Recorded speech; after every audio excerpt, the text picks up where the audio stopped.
everybody, and welcome back to Baking with Tiff. Today we're going to be making some pumpkin pie.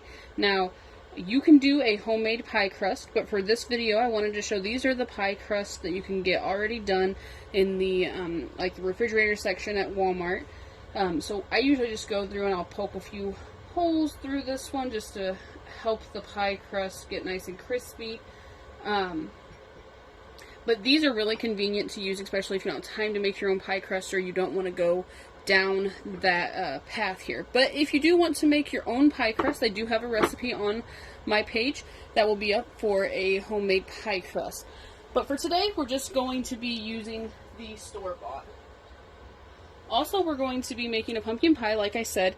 Now, I just used the recipe on the back of the Libby's pumpkin puree can. So there's two different recipes, as you can see right here. I'm going to use the new fashion pumpkin pie. It's a little creamier and I like it a little bit better.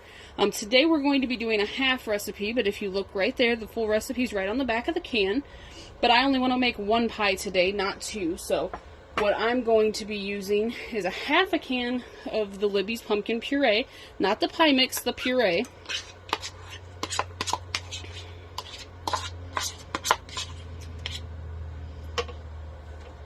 And then this is 1 cup of evaporated milk.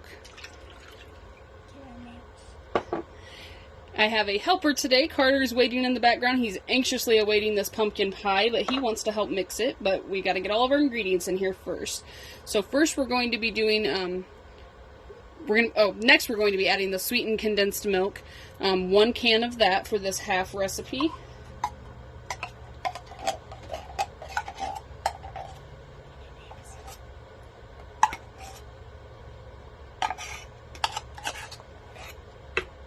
Okay, now that we've got that in there, we're going to be adding 2 eggs, and then we're going to mix up all of the liquid ingredients, and then we will add our seasonings to this.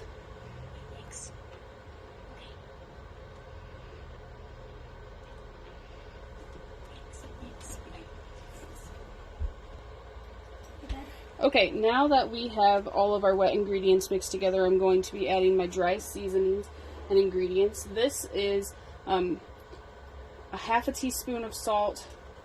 I went ahead and did a full tablespoon of salt of cinnamon for the recipe that's on the can for 2 pies. But if you're doing 1, you'll just do a half a tablespoon of cinnamon. And then it's a half a teaspoon of ginger and a 1/4 teaspoon of clove if you're just going to be doing 1 pie. But again, that recipe, I'll put the full recipe online for 2 pies, but this is just going to be 1 for today. And you can find these recipes on the back of the can. So then at this point, we're just going to mix in all of our dry ingredients.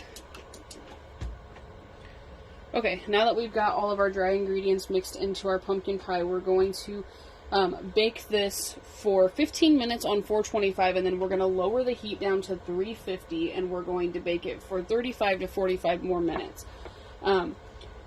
This pie crust for a pumpkin pie, you want it to not be cooked at all. For pumpkin and pecan pies, I think. Other pies, they recommend that you cook the pie crust a little bit before you put the filling in, but not for a pumpkin or a pecan pie. So just a little tip there for you. But we're just going to pour our ingredients into our pie pan. Top it off good. Alright, now we've got our pie ready, and we will bake this, and then we will have a delicious pumpkin pie. You could top it with the homemade whipped topping. Again, there's a video on my channel for this, or you could just do some Cool Whip. Let us know what you guys think, and happy holidays.